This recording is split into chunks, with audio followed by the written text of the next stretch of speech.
Hi mga Mima, Rhoda is here.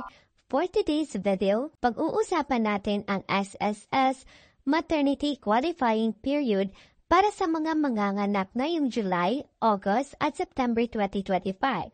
So without further ado, let's get started.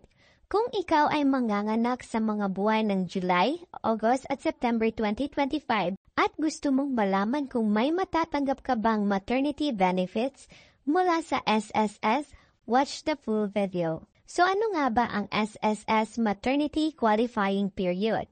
Ito ang mga buwan kung saan i-compute ng SSS ang maternity benefits na makukuha mo base sa iyong mga contribution. Kaya kung gusto mong malaman kung may matatanggap ka bang maternity benefits, kailangan siguraduhin na nakapagbayad ka sa mga buwan na kasama sa qualifying period. Kailan ang qualifying period para sa July, August at September 2025? Meron tayong calendar dito mula year 2024 hanggang 2025. Kung manganganak ka sa mga buwan ng July, August at September 2025, ang inyong qualifying period ay mula April 2024 hanggang March 2025. Kailangan ay nakapagbayad ka ng at least 3 months ng contribution para makuha mo ang full maternity benefit. Kung nakapagbayad ka ba sa April 2024 hanggang December 2024, makakakuha ka ba ng SS maternity benefit?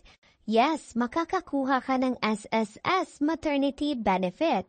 Kung ikaw ay nawalan ng trabaho at wala ka pang hulog mula April 2024 hanggang December 2024, don't worry, may paraan pa tayo para makakuha ka ng SSS maternity benefits. Pwede ka pang humabol at mag-voluntary payment para magamit ang benepisyo mo.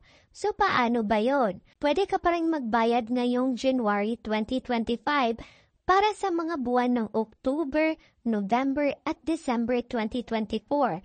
At syempre, kailangan mo ring bayaran ng on-time ang January, February at March 2025 na contribution mo.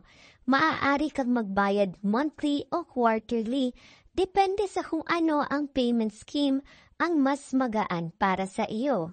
Kung quarterly payment ang pipiliin mo, tandaan na dapat bayaran mo ang January, February at March contribution by March 2025. Huwag kalimutan, kung nagbayad ka ng quarterly payment sa buwan ng April ng 2025 para sa mga buwan ng January, February at March, hindi na ito ma-qualified sa maternity benefits dahil magiging late payment na ito. So mga Mima, mahalaga talaga na magbayad tayo ng on-time para pwede tayong makakuha ng 70,000 SSS maternity benefits na nararapat para sa atin.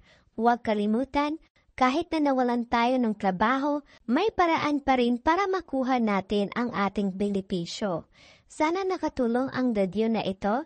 Kung gusto niyo pang malaman kung paano makukuha ang 70,000 SSS maternity benefit o kung paano i-compute ang maternity benefit sa SSS, watch my other videos.